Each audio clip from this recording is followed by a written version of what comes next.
আমার উদ্দেশ্য ছিল মমতা ব্যানার্জিকে এখান থেকে সরিয়ে দেওয়ার সব রকমের ব্যবস্থা করা হবে। সেই উদ্দেশ্যের ধারে কাছে আজ পর্যন্ত আমি গিয়ে উঠতে পারিনি এবং তার দায় মূলত কেন্দ্রীয় সরকারের। কেন্দ্রীয় সরকার পশ্চিমবঙ্গের এই যে পরিস্থিতি তাকে বদল করতে চায়।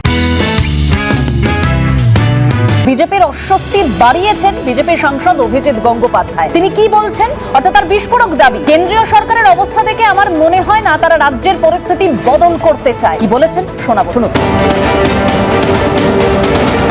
কেন্দ্রীয় সরকারের অ্যাকশন দেখে আমার মনে হয়েছে যে কেন্দ্রীয় সরকার পশ্চিমবঙ্গের এই যে পরিস্থিতি তাকে বদল করতে চায়। কেন্দ্রীয় সরকার যদি সেই পরিস্থিতি বদল করতে না চায় তাহলে সে বদল হবে না। আমার উদ্দেশ্য ছিল মমতা ব্যানার্জিকে এখান থেকে সরিয়ে দেওয়ার সব রকমের ব্যবস্থা করা হবে। সেই উদ্দেশ্যের ধারে কাছে আজ পর্যন্ত আমি গিয়ে উঠতে পারিনি এবং তার দায় মূলত কেন্দ্রীয় সরকারের। কেন্দ্রীয় সরকার এই জন্য কিচ্ছু করেনি। আপনি কি এটা বলতে চাইছেন যে এখন এই যে বিজেপি রয়েছে, এখনকার সময়ের বিজেপি, সেই বিজেপির পক্ষে তৃণমূলকে সরানো সম্ভব নয়, বা এই বিজেপি তৃণমূলকে আদৌ সরাতে চায় না? না, বিজেপি সরাতে চায় কি চায় না এটা অনেক গভীর প্রশ্ন।